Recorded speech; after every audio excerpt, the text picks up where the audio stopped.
यदि राहुल गांधी मीर जाफर हैं तो यकीनन उनका कोई न कोई सिराजुद्दौला भी होगा, क्योंकि बिना सिराजुद्दौला के मीर जाफर पूरा नहीं हो सकता। तो क्या राहुल गांधी के सिराजुद्दौला प्रधानमंत्री मोदी हैं, जिन्हें राहुल गांधी ने अपने ब्रिटेन के दौरे के दौरान धोखा दिया है? क्या बीजेपी इस बात को मानेगी? क्या संघ परिवार और बीजेपी सिराजुद्दौला से प्रधानमंत्री की तुलना करना पसंद करेंगे? कहा नहीं जा सकता।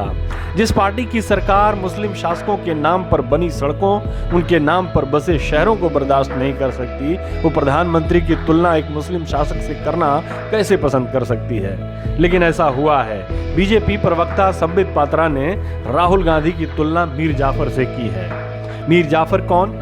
मीर जाफर भारतीय इतिहास का एक ऐसा किरदार है जिस पर सिर्फ बीजेपी, कांग्रेस, तृणमूल कांग्रेस आदि पार्टियों का ही नहीं बल्कि भारत, पाकिस्तान और बांग्लादेश सभी की दावेदारी है। सब उसके नाम पर अपने मतभेद भुलाकर एकजुट हो जाते हैं। इन तीनों देशों में जहां और जब भी किसी को राजनीतिक गद्दार कहना होता है उसे मीर जाफर कह दिया जाता है।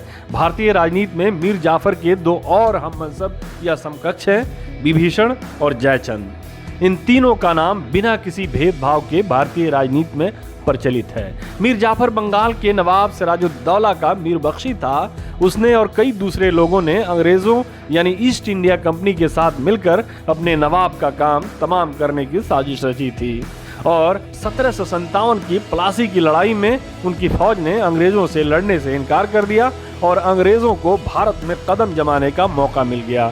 जंग के मैदान से फरार सिराजुद्दौला को पटना के करीब घेर लिया गया और बाद में मीर जाफर के बेटे मीरान के हुक्म से सिराजुद्दौला को मौत की सजा दे दी गई।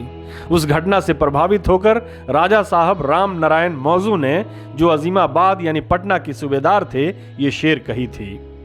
रज़ाना तुम तो वाकिफ हो, कहो मजनू के मरने की, दीवाना मर गया आखिर को, वीराने पे क्या गुजरी।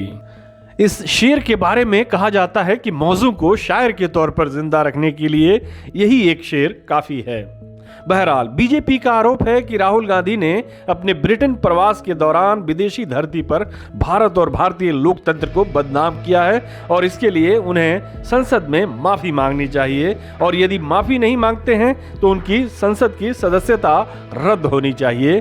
तो वहीं दूसरी तरफ कांग्रेस कह रही है कि राहुल गांधी माफी नहीं मांगेंगे और प्रधानमंत्री नरेंद्र मोदी ने कई देशों के अपने दौरों पर अपने बयानों से भारत को बदनाम किया है। बहरहाल बीजेपी की ओर से संसद के बजट सत्र के दूसरे चरण में राहुल गांधी को घेरने की भरपूर कोशिश की गई।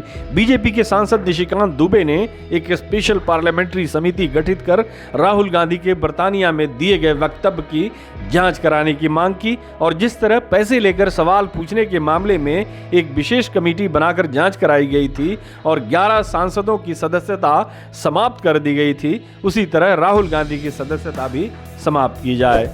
लेकिन यदि राहुल गांधी ने इतना बड़ा अपराध किया है तो पहले उनके खिलाफ कानूनी कार्रवाई होनी चाहिए थी।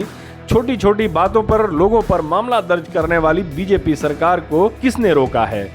राहुल गांधी सांसद जरूर हैं, लेकिन ये बयान उन्होंने संसद में नहीं बल्कि संसद के बाहर विदेशी धरती पर दी है, इसलिए उसमें एक सांसद का विशेषाधिकार भी आड़े नहीं आएगा। लेकिन सबको पता है कि राहुल गांधी ने विदेश जाकर कोई ऐसी बात नहीं कही है जो देश के लिए अपमानजनक हो। भारतीय लोकतंत्र इतना कमजोर नहीं है किसी के एक बयान से या एक नारे से खतरे में पड़ जाए और ये बात राहुल गांधी को भी मालूम है कि भारत में लोकतंत्र है। इसी वजह से वो यूके में ये बयान देकर कि भारत में लोकतंत्र पर हमला हो रहा है, भारत वापस लौट आए। दूसरी सबसे अहम बात, बीजेपी राहुल गांधी की सदस्यता खत्म करवा के उन्हें शहीद का दर्जा नहीं दिलवाएगी। पिछली सरकारों के ऐसे कदम बुरी तरह से बैकफायर कर चुके हैं। इसकी मिसाल खुद इंदिरा गांधी रही हैं। 1978 में उनकी गिरफ्तारी मोरारजी देसाई सरकार की पहली कुछ गलतियों में से एक गलती थी जिसकी वजह से उनकी सरकार का पतन हुआ था।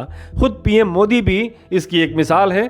2002 के गुजरात दंगों के बाद विपक्ष और मीडिया द्वारा उन पर होने वाले हमलों ने उन्हें प्रधानमंत्री की कुर्सी तक पहुंचा दिया। बीजेपी को मालूम है कि भारत की जनता का दिल बहुत नाजुक है, वो कब और किस बात पर पिघल जाए कुछ कहा नहीं जा सकता। ये सब जानते हैं कि न तो राहुल गांधी मीर जाफर हैं और न ही नरेंद्र मोदी सिराजुद्दौला और न ही इंग्लैंड ईस्ट इंडिया कंपनी है। मीर जाफर, सिराजुद्दौला और ईस्ट इंडिया कंपनी अपना अपना रोल अदा करके इतिहास के पन्नों में गुम हो गए हैं। राहुल गांधी और नरेंद्र मोदी वर्तमान के खिलाड़ी हैं। इन्हें इतिहास कैसे याद करेगा, इसका अंदाज़ा इनके राजनीति में निष्क्रिय होने के बाद हो सकता है। फिलहाल जो हो रहा है वो राजनीति है। हमारे साथ जुड़ने के लिए आपका शुक्रिया। हमारा वीडियो पसंद आए तो इसे लाइक करें, हमारे चैनल को सब्सक्राइब करें और कमेंट बॉक्स में जाकर अपनी राय जरूर दें।